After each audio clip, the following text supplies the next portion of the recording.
mais vous êtes écouté en tout cas.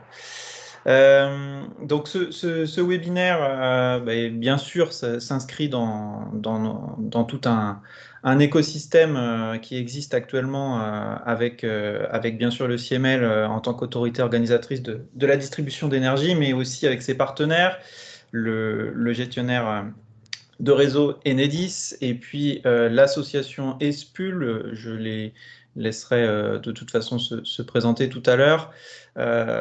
Nous savons tous que les objectifs de développement des énergies renouvelables et notamment de l'énergie solaire sont très hauts pour les décennies à venir, notamment dans les PCAET. Et bien sûr, le CIEML est là pour permettre l'atteinte de ces objectifs via ses adhérents que sont les collectivités du département. Nous avons une responsabilité particulière en tant qu'autorité organisatrice pour permettre les raccordements et on sait que le raccordement est parfois le point qui suscite des questionnements au moment où il faut vraiment concrétiser le projet de photovoltaïque. Donc c'est un peu l'objet de ce webinaire, d'essayer d'expérimenter pour trouver des solutions de mutualisation, des raccordements des différents producteurs en basse tension et de mutualiser certains coûts de maîtrise d'œuvre notamment pour essayer de lever les quelques difficultés qui peuvent être rencontrées. Et puis, de toute manière, cette expérimentation, elle va devenir plus qu'une expérimentation, puisque il faudra bien sûr avoir un réseau de plus en plus fort pour permettre une production décentralisée de l'énergie. Donc, il faudra se baser sur les résultats de cette expérimentation pour aller plus loin. Donc, c'est vrai qu'on est très content de faire ce travail avec Enedis, avec Espul, et puis bien sûr, de toute manière, il y a aussi d'autres acteurs plus nationaux comme la DGEC ou les associations de producteurs qui sont partie prenante. On est très heureux d'accueillir cette expérimentation en Maine-et-Loire. C'est unique en France et on espère que ce sera concluant. Donc je vais laisser la parole aux intervenants pour vous expliquer de manière plus technique les objets de cette expérimentation. Et puis on répondra bien sûr aux éventuelles interrogations. Voilà. Bon webinaire. Merci beaucoup. Donc, évidemment, si vous voulez intervenir, n'hésitez pas. En priorité, dans la conversation écrite, on prendra vos questions et on n'attendra pas trop avant d'y répondre. Et puis, voilà. Le programme de ce matin, c'est en 1 heure, essayer de vous expliquer vraiment les principes de l'expérimentation et puis la manière dont vous pouvez y participer. Donc pour se présenter déjà, hein, le CIEML, donc qui est l'autorité organisatrice de l'énergie sur le Maine-et-Loire. Nous, au niveau des projets photovoltaïques aujourd'hui, comment est-ce qu'on intervient? Alors on intervient quand même principalement auprès des collectivités qui sont nos adhérents. Et donc on intervient plutôt sur la phase étude, c'est-à-dire évaluation des opportunités de photovoltaïque notamment sur le bâti, mais pas que. Et puis premier choix technique, on va dire, premières orientations des projets. Et puis bon, après sur la suite du projet, on va plus être là en support et en accompagnement, on va dire, pour s'assurer que la collectivité arrive à mettre en œuvre son projet. Enedis, si vous voulez peut-être vous présenter, je crois que tout le monde vous connaît. Bonjour, Didier Corvet, je suis délégué territorial Enedis en Maine-et-Loire. Enedis, c'est le gestionnaire de réseau de distribution, comme l'a expliqué M. Georget, mais vous connaissez. Enedis a la volonté d'accompagner la transition énergétique au travers, bien sûr, du raccordement des producteurs et de cette expérimentation. On mène différentes expérimentations à la maille nationale et une plus particulièrement en Maine-et-Loire qui va être en lien avec l'autorité concédante et ESPUL. C'est ce qui vous êtes présenté aujourd'hui. Et l'objectif, comme l'a dit M. Georget, c'est de trouver les leviers, après cette expérimentation dans le REX, les leviers qui permettent d'élargir et de faciliter l'intégration des ENR sur le réseau, et le réseau qui est le lien entre les consommateurs et les producteurs. Voilà. Donc, nos missions, hein, bien sûr, en tant que GRD, c'est aussi raccorder les producteurs, en partie aussi avec le CIEML, hein, sur cette thématique-là. On ne rentre pas trop dans le détail de ce volet-là, mais c'est bien un raccordement des producteurs. On a une partie études administratives, accompagnement, raccordement et mise en service, voilà, pour faire assez simple dans dans le détail et l'impact sur le réseau.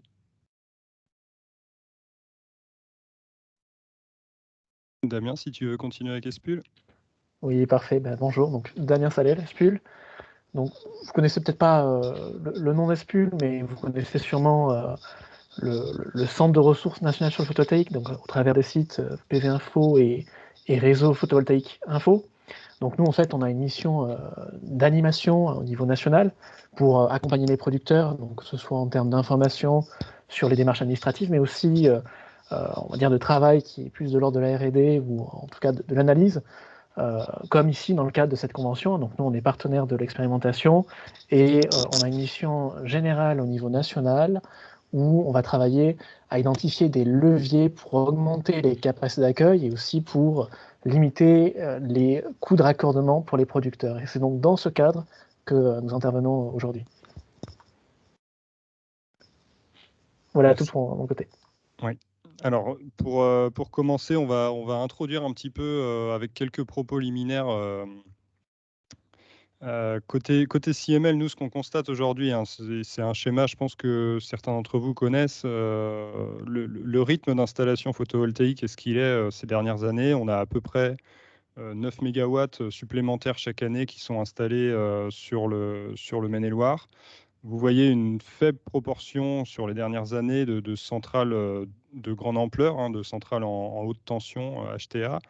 Ça, c'est une proportion qui a quand même tendance à exploser là, sur les années vraiment très récentes et les années qui viennent.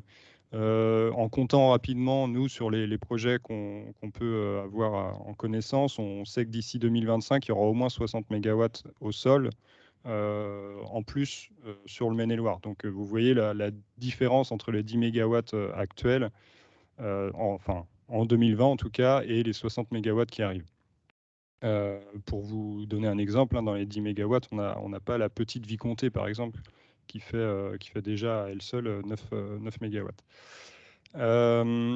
Donc, si on compare ce rythme annuel avec l'objectif des PCAET agrégés sur le Maine-et-Loire, donc qui est de 696 MW, hors agglomération de Cholet, puisqu'elle n'a pas encore son PCAET, on voit qu'effectivement, on doit multiplier par 5 la puissance installée en 10 ans, ce qui veut dire, certes, augmenter la puissance au sol et les grosses puissances, que ce soit en parking ou en grande toiture, mais ça veut aussi dire augmenter le rythme annuel d'installation sur des installations plus petites, hein. Donc là, je parle vraiment des installations de 3 à 250 kW crête.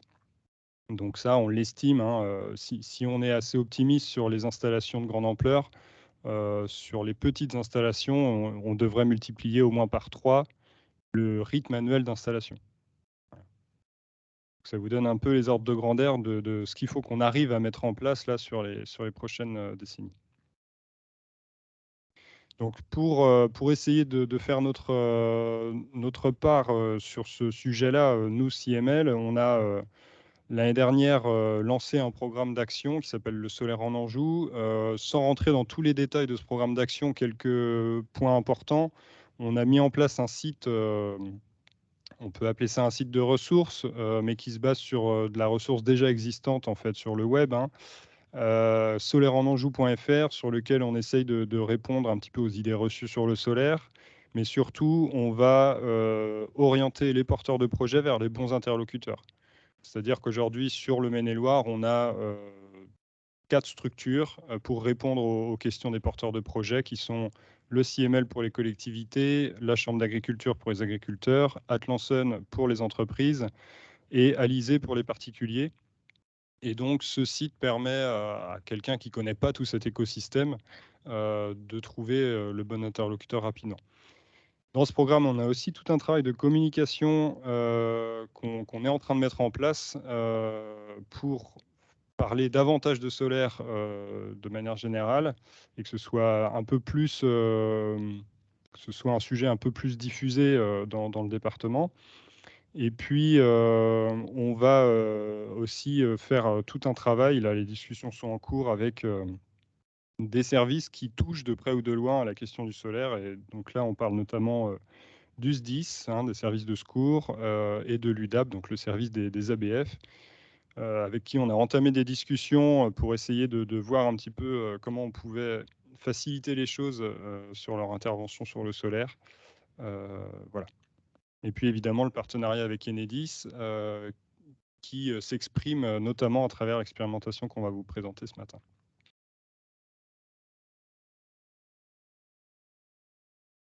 Oui, je vais poursuivre, mais c'est déjà bien dégrossi comme sujet. Je me présente Jean-Philippe Thierry, donc je travaille à Enedis, à la direction territoriale du Maine-et-Loire, et je suis également membre du comité de suivi de cette expérimentation avec le CML et ESPOOL.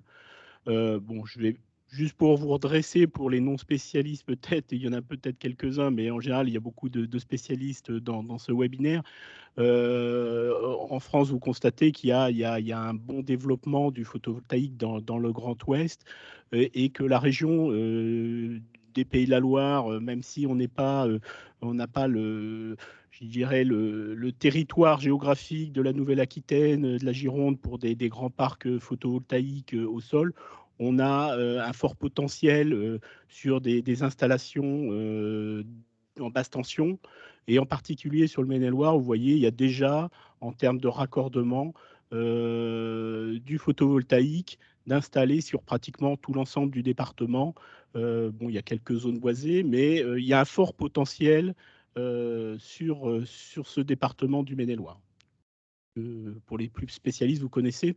Là, on a voulu vous faire apparaître un petit peu les projets en cours, la file d'attente, et de bien faire une segmentation par rapport, pour mettre en évidence, suite à l'arrivée du nouveau tarif S21, la part qui est au-dessus des 100 kilowatts. Et donc, vous voyez qu'actuellement, on a déjà 106 projets en cours sur une puissance comprise entre 100 et 250 kilowatts sur du photovoltaïque. Vous attendez le classeur, mais on les met par ordre alphabétique. Oui, les micros, s'il vous plaît. Je pense que ça doit être Emeline. Merci. Voilà, donc ça vous là, vous voyez, donc on a le nombre de projets entrants, sortants et ceux qui sont en projet. Donc forcément, sur cette segmentation-là, aujourd'hui, on sait que des projets entrants, on a très peu de projets sortants, et c'est des projets en cours, principalement. Voilà, je ne m'étends pas plus sur le sujet, c'était juste pour rappeler un peu le contexte sur le département qui est très favorable à l'intégration des énergies renouvelables et particulièrement du photovoltaïque.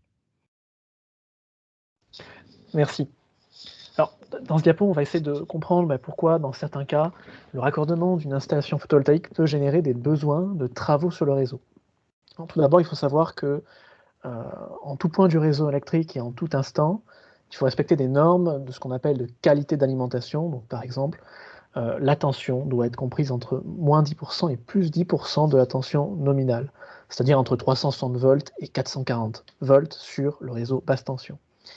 Lorsqu'on va consommer de l'électricité, donc on fait du soutirage, la tension va avoir tendance à diminuer. Inversement, quand on va en injecter, la tension va augmenter. Ce qui se passe, c'est ce qui va poser des contraintes, c'est notamment lorsqu'on va injecter l'été à midi, donc dans les périodes de plus forte production. C'est aussi des moments où on consomme assez peu en général, et donc on va avoir sur le réseau une tendance à avoir une augmentation de la tension avec un risque de dépasser les 10%. Donc en fait, ce qui se passe dans une étude de raccordement, c'est qu'il va être étudié les cas les plus défavorables, notamment l'été à midi, et on va essayer de voir si le réseau est capable, en tout cas, de rester en dessous de 10% de cette élévation de tension avec le réseau actuel. Si ce n'est pas le cas, il y a besoin de travaux sur le réseau pour lever la contrainte. On peut aller à la diapo suivante. Donc, pour lever cette contrainte, il est possible de faire des travaux. Donc, Déjà, quand on n'a pas de travaux, parce qu'il n'y a pas de contraintes, on a donc ce qu'on appelle un raccordement simple sans extension. Donc c'est un branchement, hein. On verra les coûts plus précisément tout à l'heure. Lorsque, pour le coup, il y a une contrainte et donc des travaux à ajouter en plus du branchement, les coûts peuvent monter beaucoup plus haut. Donc c'est ce que vous avez à droite, c'est des exemples assez typiques de coûts de raccordement qu'on peut avoir pour un producteur. À gauche, ce que je vous ai mis, alors vous les connaissez mieux que moi, mais c'est des ordres de grandeur de coûts d'investissement dans une installation PV. Et ce qui est intéressant, c'est de comparer en fait les deux et de voir que, notamment pour les petits projets, lorsqu'on va avoir une contrainte sur le réseau, très rapidement, la viabilité économique du projet pourra être mise en question. Inversement, quand on a une plus grosse installation avec donc des capex plus importants, on a une capacité plus importante à absorber des coûts de raccordement. Et là, l'un des enjeux principaux de cette expérimentation, en fait, ça va être de grouper, de mutualiser pour quelque part augmenter les capex globaux et mettre face à des coûts de raccordement qui, eux, vont être peut-être un peu plus élevés, mais qui vont être donc aussi plus facilement absorbables par ces installations.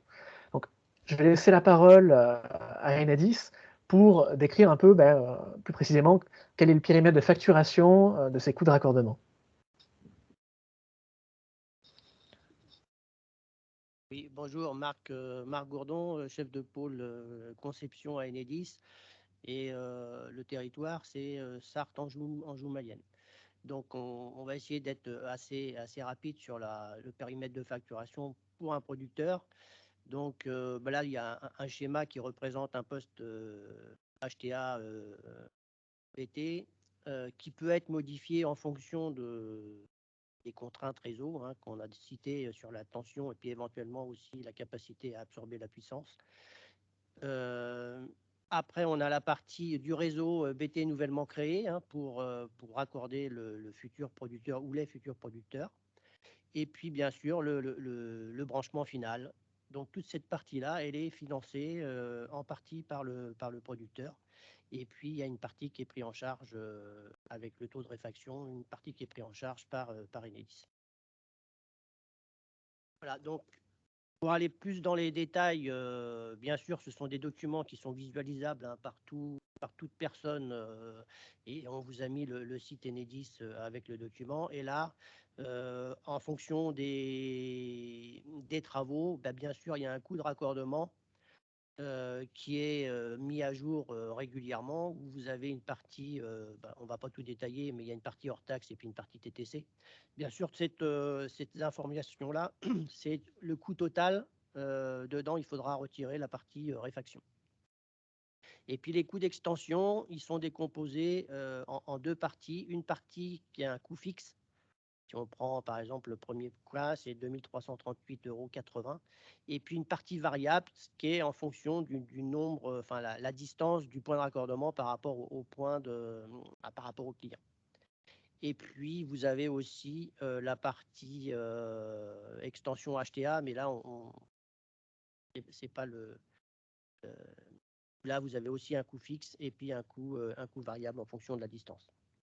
Et en dernière partie, vous avez le poste HTA-PT avec un coût en fonction de la puissance d'installation du poste. Vous avez les coûts qui sont, comme je disais, dans tout ça, c'est mis à jour régulièrement en fonction des évolutions du barème. Merci beaucoup. Est-ce que, Ewan, on a des questions déjà qui sont apparues, peut-être de compréhension? Ouais, il y a une question de Donovan Caillot. Est-ce que le taux de réfaction des coûts de raccordement porté par Enedis sera revu à la hausse? Avec une date, si possible, si jamais c'est le cas. Donc actuellement, les taux de réfaction sont en discussion. Pour l'instant, le taux de réfaction est de 60%, 40%, donc 60% pour 60% la part pour le client et 40% pris en charge par Enedis. Il y a des discussions qui sont en cours, mais pour l'instant, aujourd'hui, on ne sait pas l'issue de ces discussions.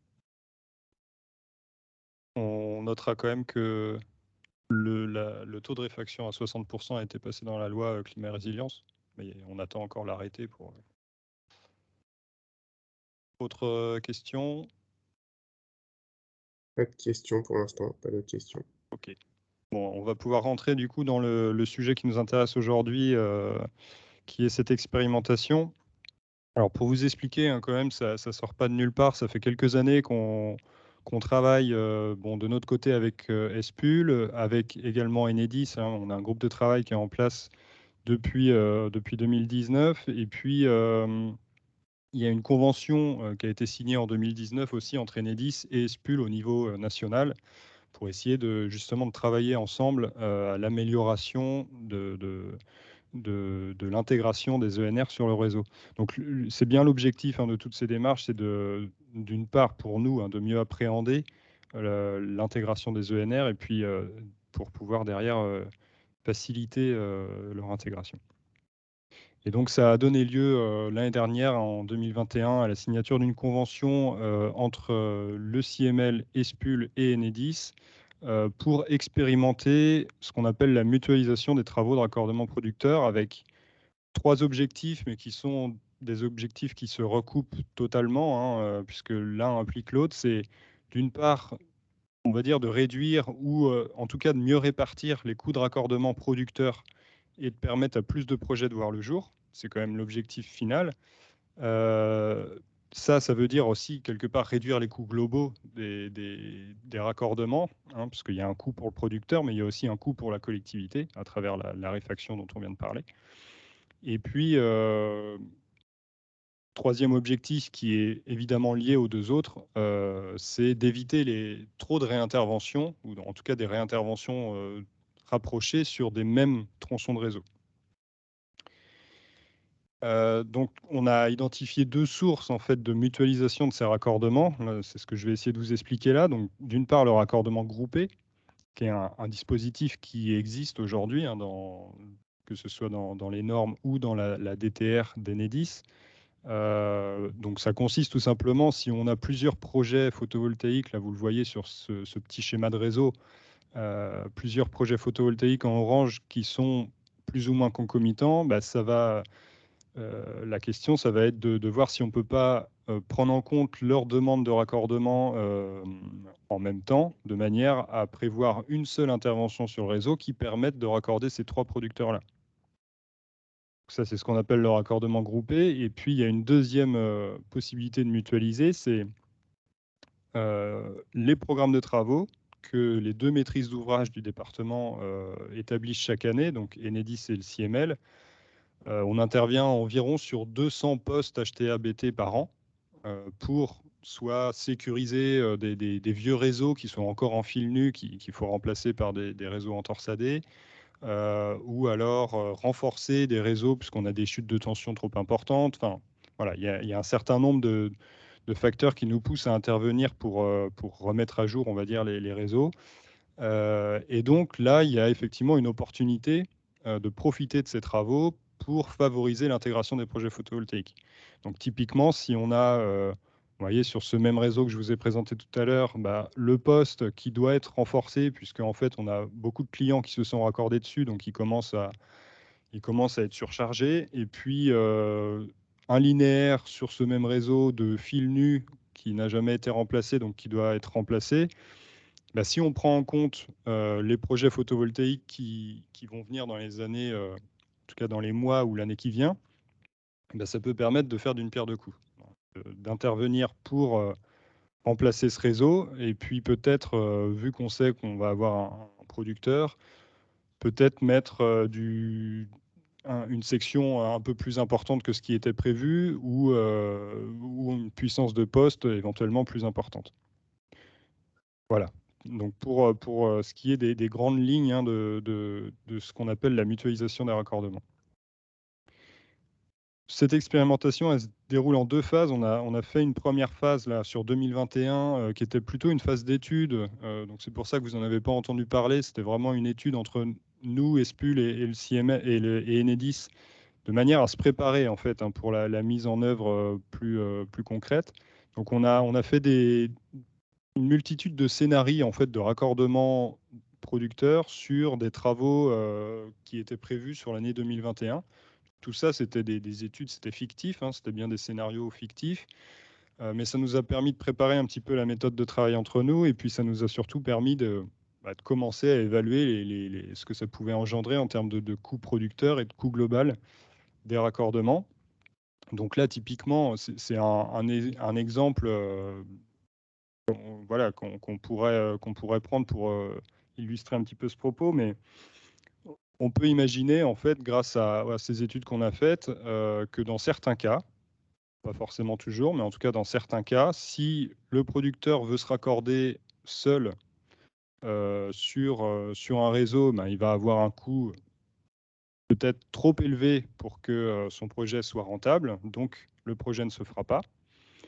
En l'incitant à se regrouper avec son voisin qui lui aussi a un projet photovoltaïque, on se rend compte qu'en fait, en intervenant une seule fois et en faisant une seule fois les travaux nécessaires, on permet de diminuer le coût par kVA, enfin par puissance raccordée, et du coup, là, de rentrer dans une zone de rentabilité potentielle pour le producteur et donc de réussir à faire les projets.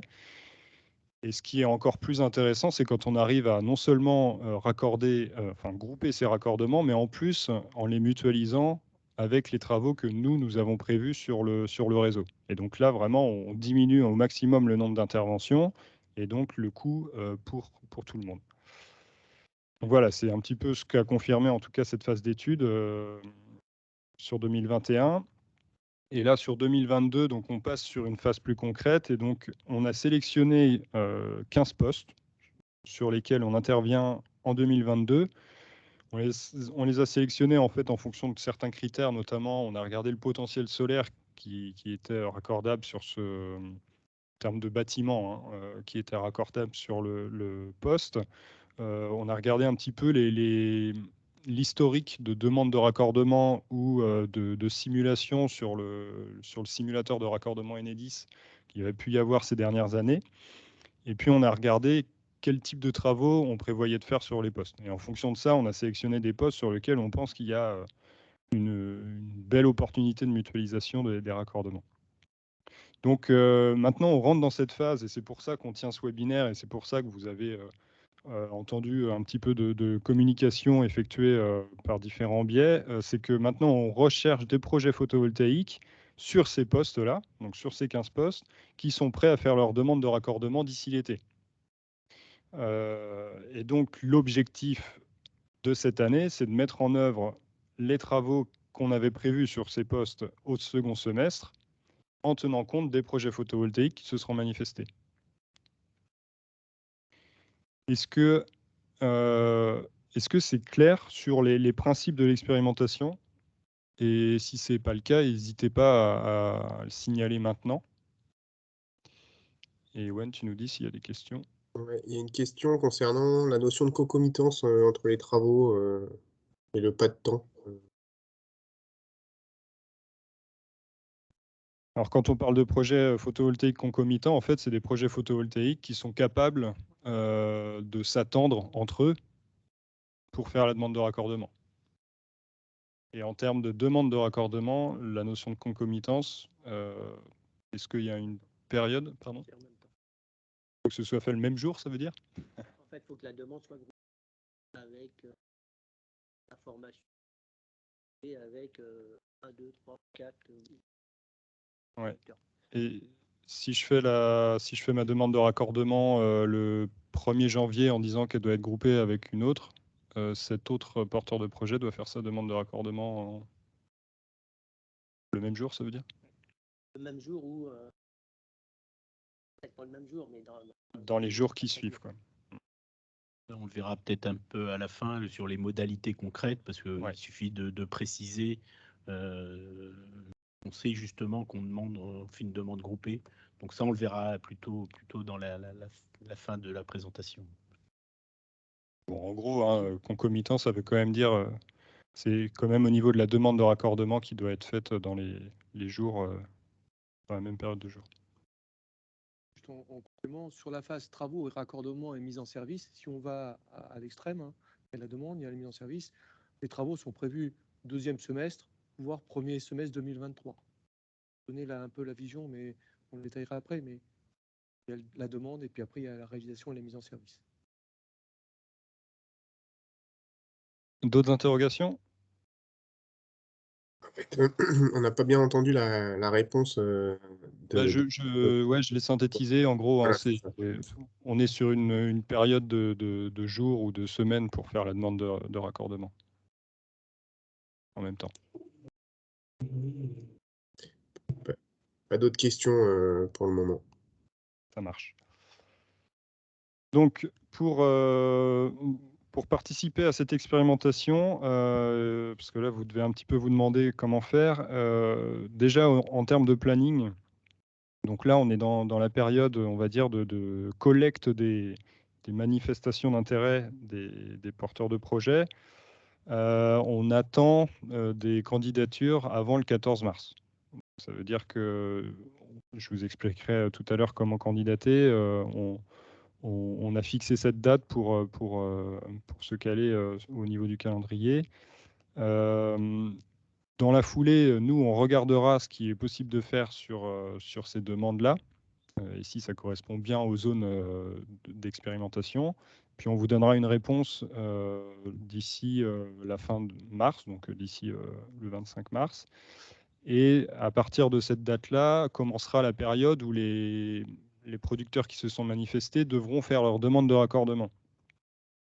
Donc ça veut dire que les producteurs là, qui participeront à l'expérimentation auront les mois d'avril jusqu'à mi-juin pour faire leur demande de raccordement sur le site d'Enedis, hein, comme n'importe quelle demande de raccordement, mais ça on vous expliquera tout à l'heure. Et donc suite à ça, Enedis leur fera une proposition de raccordement. Mais chose qui changera dans cette expérimentation par rapport à la situation habituelle, c'est que Enedis, dans sa proposition de raccordement, tiendra compte des mutualisations qu'on a estimées possibles avec d'autres producteurs ou avec les travaux des maîtrises d'ouvrage réseau. Donc ça, vu que les dernières demandes de raccordement peuvent arriver mi-juin, on s'engage quelque part à fournir les propositions de raccordement avant début juillet. Et donc, dernière étape pour acter ce raccordement, c'est la signature des devis par les producteurs, donc la signature des propositions de raccordement par les producteurs, qui devra intervenir d'ici la mi-août, de manière à ce que nous, derrière, on puisse valider effectivement les projets PV se feront, et donc on peut entamer les travaux sur les réseaux comme on l'avait prévu à partir du second semestre, et dans la foulée, derrière, effectuer les raccordements producteurs. Mais bon, là, les raccordements producteurs, le branchement en tant que tel, lui, il a 2 ans pour se réaliser, donc en fonction de l'avancement des projets producteurs, voilà. Comment savoir si vos projets se situent dans les zones concernées? Donc là, je vous le disais, on a 15 zones aujourd'hui. On a mis une carte en ligne qui est accessible. On vous redonnera tous les liens. On a une page sur le site web du CML où tous les liens se trouvent. On a mis, là, vous voyez en bleu, hein, c'est des tout petits patchs de couleurs sur l'ensemble du département. Adrien, excuse-moi, il faut que tu partages. Ah oui. Tu ne partages pas le bon écran. Sinon, ça ne peut pas marcher. Je fais la bascule vers mon autre écran. Si vous cliquez sur le lien, vous arrivez sur cette carte en ligne avec des petits patchs de couleurs, comme je disais, sur lesquels il faut zoomer, hein. En fait, on a mis en évidence les bâtiments qui sont raccordés sur le poste qui nous intéresse.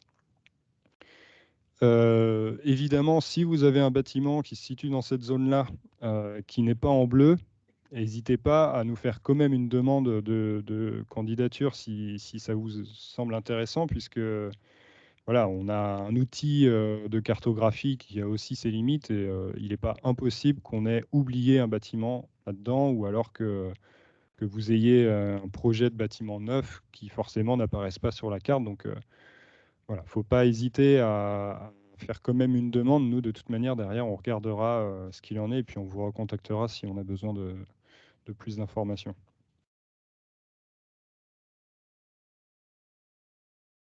On a également mis en place un formulaire de candidature, hein.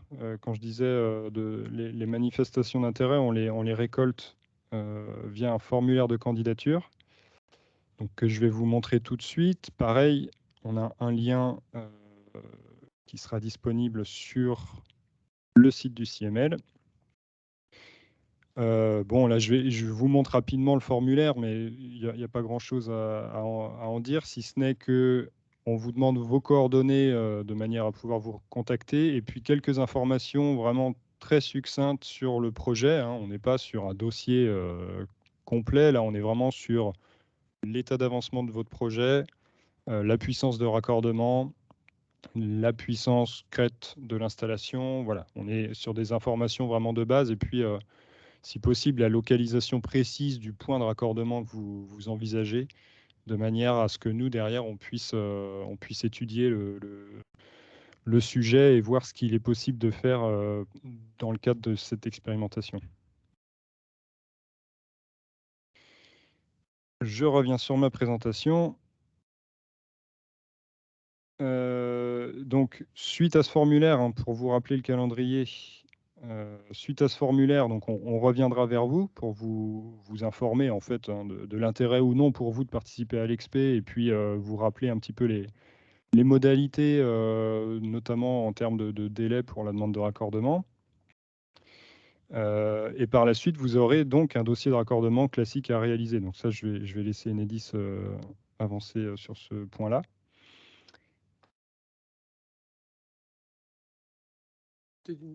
Alors, vas-y Marc, Didier.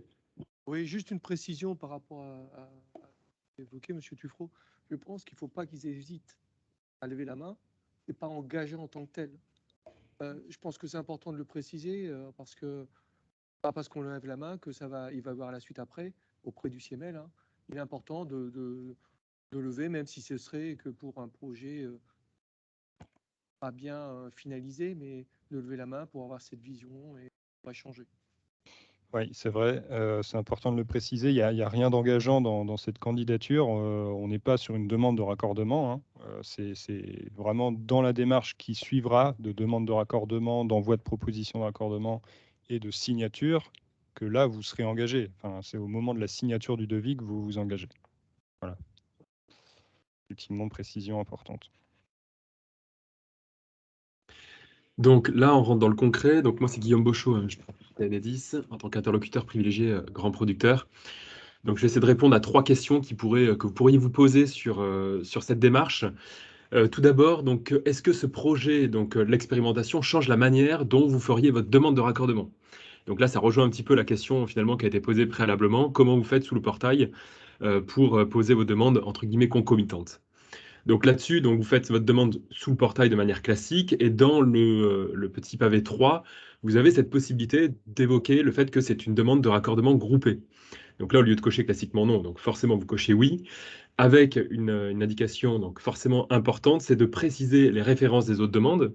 Bon, vraisemblablement, vous n'allez pas avoir les références Enedis, donc l'objectif, c'est de préciser les noms, SIRET et adresses des autres demandes de raccordement avec lesquelles vous souhaitez faire votre demande de raccordement groupé. Donc à la question qui a été posée précédemment, est-ce qu'il faut les déposer le même jour? Pas nécessairement. Ce qui va compter, c'est que une fois que vous avez fait référence à un autre projet, c'est finalement, on va attendre que tous les projets dont vous faites référence aient déposé leur demande de raccordement pour pouvoir étudier leur complétude et pour pouvoir donc les faire rentrer en file d'attente. Et donc, ça veut dire réserver la capacité du réseau. Donc, c'est-à-dire que si vous faites votre première demande et que les autres demandes ne sont pas encore faites, on ne réserve pas encore la capacité au niveau du T0, vous n'avez pas encore votre T0. Ce qui est important, c'est que toutes les demandes, c'est ce que je reprécise dans le point d'attention, doivent être vraiment complètes pour faire rentrer tous les projets en file d'attente. Donc s'il y a 3 projets, on va dire, qui se font lors de la demande de raccordement groupé, et s'il n'y en a que 2 qui sont complets, on va dire que l'ensemble ne peuvent pas encore intégrer la phase de complétude. Bon, donc voilà pour la question de comment se fait la demande. Oui. Ouais, excuse-moi, il y a une question du coup dans le chat là, j'attendais un peu pour Ouais. la poser. C'était est-ce que le Enedis a la capacité de détecter les demandes qui portent sur un même poste sans que les producteurs se connaissent nécessairement, donc sans qu'ils précisent les références des autres demandes? Alors, donc, et je pense que ça fait aussi un lien avec la dernière question finalement qui était de dire si on a déjà déposé une demande, enfin on va dire qu'on peut y répondre un petit peu simultanément. Donc, entre guillemets, nous, oui, on aurait la capacité, puisque finalement, nous, lorsqu'on fait nos études, on voit la file d'attente et on la prend en compte. Malgré tout, la file d'attente n'est pas une donnée publique, donc finalement, on ne peut pas informer de manière publique le fait qu'il y ait d'autres projets qui soient sur ce poste-là. Donc, ce qu'on va faire, c'est que dans le cadre de l'expérimentation, les projets qui ont déjà été intégrés, qui ont déjà déposé une demande, nous, on va surveiller cette file d'attente-là et on va vous avertir qu'il y a une expérimentation et donc on va vous mettre en contact avec le CML pour que vous puissiez échanger avec eux. Donc on va dire que les projets dont des demandes ont déjà été déposées, qui sont sur un territoire qui a été ciblé dans le cadre de cette expérimentation-là, nous on va effectivement informer les producteurs qu'il y a une expé. Après, à vous de voir si vous l'intégrez ou pas. J'espère que cette réponse permet de répondre aux deux questions qui ont été posées. En tout cas, n'hésitez pas ainsi à remettre dans le chat si jamais c'est pas suffisamment clair. Ok, super. Tu peux peut-être passer à la diapo suivante. Ouais. Il y a une main levée. Je ne sais pas s'il y a une question qui a été posée. Mais... Oui, bonjour, vous m'entendez? Oui. Oui. Parfait. Je suis désolé, j'arrive pas à accéder au chat pour ma part de le fait d'avoir levé la main.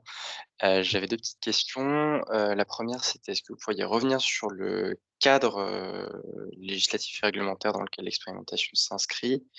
Et une autre question en lien, les demandes de PTF reçues par Enedis dans les zones de l'expérimentation seront-elles systématiquement mises en lien avec les autres demandes des projets de la zone et donc traitées dans ce cadre expérimental? Ou est-ce qu'elles pourront quand même bénéficier d'une offre de raccordement de référence conventionnelle?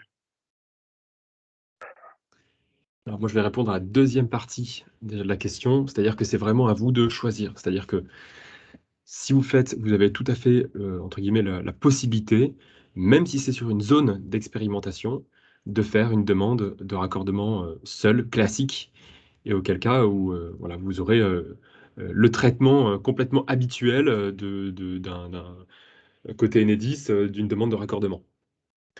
Par contre, il va falloir faire un choix, c'est-à-dire que vous ne pourrez pas déposer les deux demandes, c'est-à-dire une demande de manière individuelle et pour le même projet, une demande de raccordement groupé.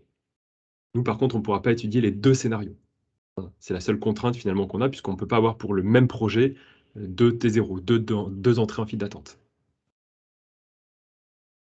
Juste un complément, il peut y avoir une hypothèse où sur le poste, il n'y aura qu'un projet producteur, il n'y a qu'une personne qui lève la main, qui intègre le projet. Forcément, comme il n'y a qu'un projet qui a levé la main, eh ben, il n'y aura pas d'études groupées, mais il peut continuer à être intégré dans l'expérimentation et profitera de l'étude sur les travaux programmés, décidés. Ça peut être une hypothèse. Il n'y aura qu'un T0, elle sera dans l'expérimentation, mais comme il n'y a qu'un projet qui a levé la main, eh ben, il sera traité individuellement, mais dans le cadre de l'expé. Monsieur Tuofro, si vous voulez compléter. Non, bah, sur cette deuxième question, je pense que c'est clair. Sur la première question du cadre réglementaire, cette expérimentation, elle se situe à cadre réglementaire constant, hein. On n'est pas sur quelque part une dérogation au cadre réglementaire existant. On est bien sur les règles qui existent. Par contre, on va interroger nos méthodes de travail. Donc, c'est vraiment la question de comment est-ce que, avec les règles actuelles, on arrive à mieux anticiper les raccordements et à finalement faire un travail d'animation à notre niveau pour se faire rencontrer les producteurs lorsqu'ils se situent sur les mêmes zones et se faire rencontrer les producteurs et nos chargés d'affaires qui travaillent sur nos programmes de travaux lorsqu'ils se situent là aussi sur les mêmes zones de travaux.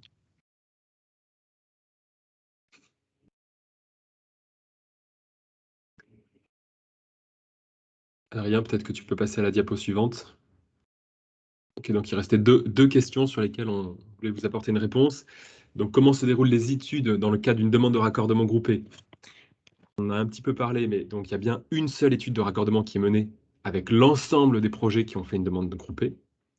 Et donc on établit plutôt une solution de raccordement optimale, donc qui prend en compte forcément la mutualisation des travaux et donc l'optimisation du coût global des raccordements.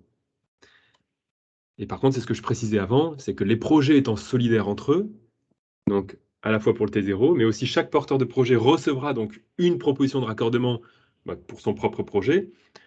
Mais par contre, dedans, c'est bien précisé que les projets ensemble sont dépendants les uns des autres. Donc si jamais, normalement, et c'est ce qu'on voit aujourd'hui, tout fonctionne bien et tous les projets vont à leur terme. Par contre, si dans le groupement, il y en a un qui abandonne son projet, finalement, il faudra redéposer une demande, même de T0, pour, on va dire, les projets moins celui qui a abandonné. Voilà, donc ça, c'est la subtilité qui est quand même importante, et c'est ce que disait Adrien, ça c'est, on va dire, la partie réglementaire, c'est-à-dire qu'on ne peut pas s'y soustraire. Et sur la question des coûts, ce qui est finalement aussi un petit peu le cœur de l'expérimentation, donc comment on va répartir les coûts? Donc là, de la même manière, le cadre réglementaire d'une demande de raccordement groupé indique que l'ensemble des coûts de raccordement, forcément réfaction déduite, donc c'est optimisé, c'est ensuite proratisé aux différents porteurs de projet en fonction de leur puissance de raccordement.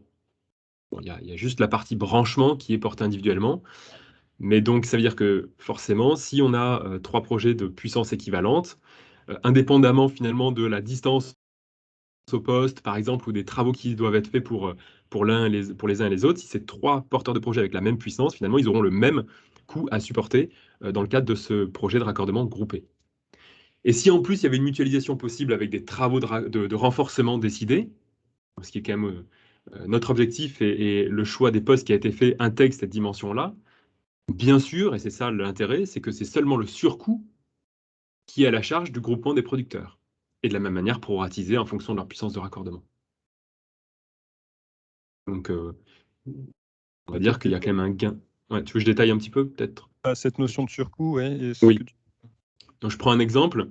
Par exemple, s'il y avait des travaux de renforcement sur un réseau où on venait enterrer un réseau en mettant du 150 mm², et que donc dans le cas du projet de raccordement, il faudrait mettre du 240. Donc, on va dire que on va dire les coûts, par exemple, de fouilles, de tranchées, et seront donc finalement intégrés, seront déduits de ce qui est ensuite facturé au producteur. De la même manière, c'est que le delta entre le câble 150 et le 240 qui est facturé au producteur. Voilà, donc on va dire tout l'investissement qui était décidé reste à la charge, on va dire, d'Enedis ou du CML en fonction du territoire, et c'est que le surcoût qui est appliqué au producteur. Et ce surcoût est proratisé s'il y a plusieurs producteurs groupés dans leur demande de raccordement, et ils bénéficient évidemment de la réfaction comme n'importe quel Tout à fait, exactement. Raccordement. On est arrivé au bout de la présentation, donc est-ce qu'il y a des questions? Ouais, il y a deux questions là. Alors, une première qui est en lien avec ce qu'on vient de dire, c'est est-ce qu'il y a un risque de perdre le bénéfice du tarif d'achat lors d'une nouvelle demande de raccordement? Alors, qu'est-ce qu'on entend par nouvelle demande? Et puis, je laisserai Damien répondre. La nouvelle demande, je pense que c'est ce qu'a détaillé Guillaume, c'est quand on doit annuler une première demande pour faire une demande groupée, ou alors annuler une demande pour rentrer dans l'expé. Enfin, voilà. Alors, je ne sais pas si Adrien, tu peux projeter peut-être dans les diapos masqués. On avait préparé une sur ce sujet, mais sinon c'est pas grave. Voilà, effectivement, quand on va annuler la demande de raccordement, on va perdre le T0, et quand on va en faire une nouvelle, on va récupérer le T0 qui va être associé donc, au moment où on va faire cette nouvelle demande de raccordement. Donc tout l'enjeu, c'est de savoir si c'est dans le même trimestre tarifaire, le tarif sera le même. Si on est sur un trimestre tarifaire de différence, on va voir qu'effectivement, il va y avoir potentiellement une chute. Sur ce diapo-là, on a donc une chute, alors ça ne va pas être indiqué ici, mais c'est pas grave, sur le segment 100-500, on connaît déjà le niveau de la chute, ça va être d'environ 1,25%. Donc du tarif par rapport au tarif actuel, qui est à 9,8. Pour la tranche, donc pour les différentes tranches qui sont entre 0 et 100 kW crête, la chute du tarif n'est pas encore connue, mais au vu des rythmes actuels de raccordement, elle va, voilà, c'est ce qu'on voit ici.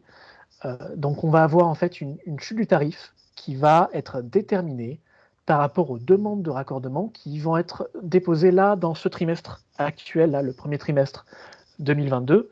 Ce que je vous ai mis ici, c'est donc les graphiques un peu qui montrent l'évolution du tarif en fonction donc des demandes de raccordement. Donc ce que vous avez notamment à gauche, c'est la tranche en dessous de 9 kW crête, à droite entre 9 et 100 kW crête. Donc ce qu'il faut savoir là, c'est que les dernières dynamiques qu'on a pu observer au T4 2021, elles nous projetaient un peu plus bas en termes de rythme de raccordement qu'au T3 2021. Donc si sa dynamique reste constante, on devrait être sur une chute d'environ 1% pour le trimestre là qui va venir donc à partir du 1er mai. Alors j'ai dit beaucoup de choses, je ne sais pas si c'était clair. Est-ce que tu peux nous synthétiser tout ça en une phrase? Alors, en une phrase, le tarif va bouger entre donc le trimestre actuel et donc le nouveau trimestre qui va arriver le 1er mai. Donc, si vous avez déposé une demande de raccordement là, sur ce trimestre, vous perdez le T0 si vous faites une nouvelle demande de raccordement en juin, par exemple. Et donc, vous subissez une baisse de tarif entre le trimestre actuel et le prochain trimestre. Bon, ma phrase était longue. Hein. Donc, le prochain trimestre commence en mai. Donc, si on fait une demande de raccordement après mai, on perd le tarif actuel. Mais vous avez du coup du 25 mars au 1er mai, c'est ça? Si je ne dis pas de bêtises, pour pouvoir profiter du tarif actuel. C'est ça. Donc là, voilà, il y a le tarif, vous déposez une demande jusqu'au 30 avril, et ensuite, après le 30 avril, à partir du 1er mai, il y a une chute de tarif sur tous les segments, mais c'est une chute qui sera aux alentours de 1%. Ok. J'ai une autre série de questions. Enfin, il y a plusieurs personnes qui posent la question sur plus l'animation, l'information en fait des propriétaires des maisons, bâtiments référencés là en bleu là que tu montrais sur la carte tout à l'heure, Adrien, et savoir comment eux étaient informés et comment on pouvait les accompagner ces personnes-là dans un projet de photovoltaïque via notamment les dispositifs qui sont mis en place via le solaire en Anjou là.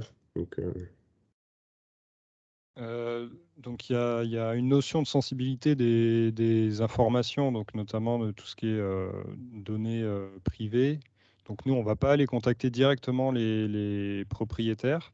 Par contre, on a envoyé l'information aux communes qui sont concernées avec justement la carte des postes et des zones concernées. Voilà, donc s'il doit y avoir contact des propriétaires, ce sera via les mairies. Nous, en tout cas, on n'a pas prévu d'aller chercher les propriétaires en direct. Et juste pour compléter, je pense que quand j'ai les questions, il y a aussi la question de maturité du projet, c'est-à-dire qu'en fait, on voit bien là, par rapport au calendrier qui a été présenté et tout ça, il faut quand même des projets qui soient déjà un peu dans les réflexions. On ne peut pas partir d'un projet qui part de zéro avec des gens qui ne sont pas sensibilisés au photovoltaïque. Donc, je ne sais pas si ça répond aussi un peu à la question là, de Gaël et Dimitri. Voilà, l'idée, c'est pas... Dans cette phase d'expérimentation, c'est pas de susciter des projets qui sont pas du tout dans les tuyaux, c'est plutôt de conforter des projets qui sont déjà en réflexion.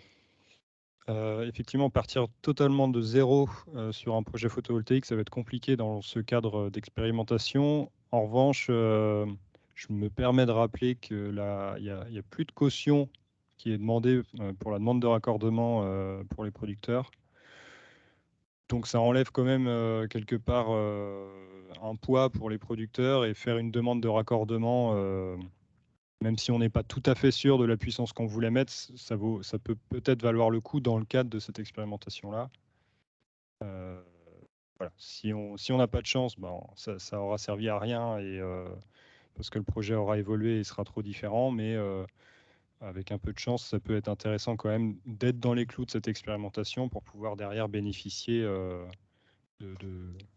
voilà, des intérêts de cette expérimentation. Donc peut-être partir de zéro, non, mais on n'est pas obligé non plus d'avoir un projet hyper ficelé, quoi. J'ai une autre question de David Rigaud. Alors, David, peut-être tu peux prendre la parole parce que je comprends pas bien la question. Peut-être ça sera plus clair si tu la poses directement. Oui, merci, ouais. Oui, tout à l'heure, il était dit que si il y a un dossier qui est consolidé, c'est-à-dire qu'il y a un nombre de personnes qui demandent à se raccorder, s'il y en a un qui abandonne son projet, on repartait à zéro pour relancer le mécanisme.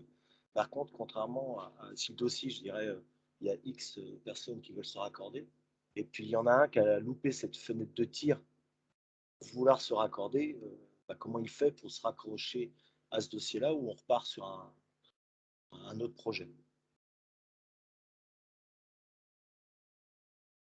Parce qu'on a dit celui qui abandonne, on repart à zéro, on remonte le dossier. Après, le dossier dans la boucle. Mais par contre, celui qui aurait loupé cette fenêtre de tir, comment il fait pour se raccrocher au wagon? Alors, vas-y, Adrien. Mais, non, ok, pour moi, alors j'espère avoir bien compris le sujet, mais quand vous dites, on va dire, louper la fenêtre de tir, c'est vrai que si jamais la demande de raccordement groupé est déjà initiée, par exemple, pour 3 porteurs de projet, et que finalement, quelques semaines ou un mois plus tard, on se dit que vous auriez pu être intégré à cette demande groupée. Alors, pour être tout à fait honnête, j'ai pas on va dire le détail juridique, mais pour moi, c'est trop tard. C'est-à-dire que finalement, les études ont déjà été lancées côté Enedis, et donc de fait, c'est un nouveau projet à déposer avec les 4, pour le coup, par exemple, porteurs de projet, pour que ce soit possible de l'intégrer. Après, rien n'empêche le groupement, par exemple, des 3 premiers, de dire, bon, ok, pas de problème, il y a un nouveau porteur de projet, par exemple, qui pourrait venir se rajouter au nôtre, et donc de dire, bon, on abandonne le T0, on va dire, qu'on a fait il y a 2 semaines, on vous intègre et on le refait 2 semaines plus tard. Voilà. En tout cas, c'est la vision que j'en ai. Alors, c'est on va dire, à confronter avec mes collègues et tous ceux qui sont autour de la table, parce que j'ai pas forcément réponse absolue sur ça, hein. Merci. Donc pour moi, voilà, tout le monde ressort de la file d'attente et tout le monde réintègre la file d'attente avec le nouveau porteur de projet, quoi. Et je confirme les dires de Guillaume. Donc, il y a possibilité de réintégrer, mais il faudra repartir sur un nouveau projet, étant donné que la T0 a été faite pour le groupement précédent. Et après, ça dépend. Est-ce que c'est dans le même trimestre? Après, c'est possible.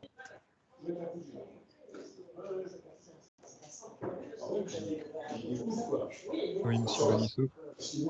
Oui, bonjour. Éric Bonisso de la ville de Saumur. Un petit mot pour, je réagis sur l'information aux propriétaires concernés. Effectivement, moi, ville, j'ai pas de bâtiment dans le périmètre pour me raccorder en direct. Ce qui sera peut-être bien, mais là, je laisse l'aglo et Olga Balia voir ça, c'est d'informer l'espace Info Énergie. C'est peut-être eux qui ont le plus le contact avec les éventuels projets des habitants. Et voilà. Donc, nous, villes, je ne suis pas sûr que ce soit qu'on soit les meilleurs interlocuteurs pour aller auprès des habitants concernés. Voilà, c'était juste une petite remarque sur le fonctionnement. Bien compris. Alizé est présent. Je crois que Mélissa est encore là, donc tu as entendu le message. On repassera le message au niveau des infos énergie. Effectivement, ça peut éventuellement être intéressant. Et je crois qu'il y a Mélissa d'Alizé qui est présente dans la salle. Donc, on fera le relais.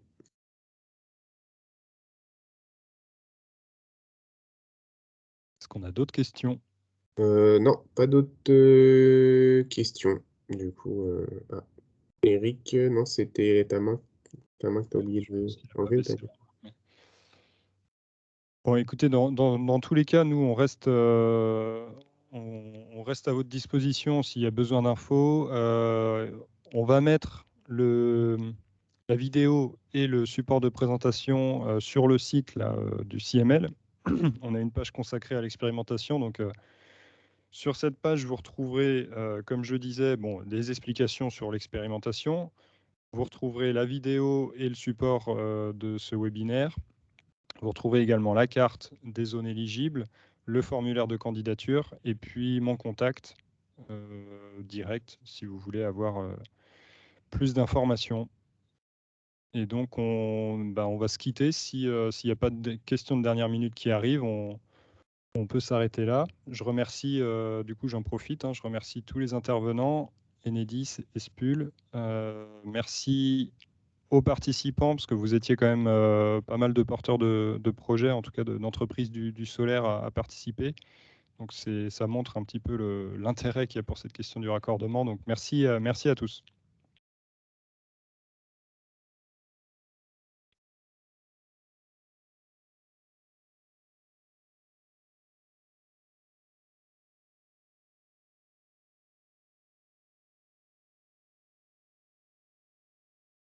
Et voilà, c'est bon.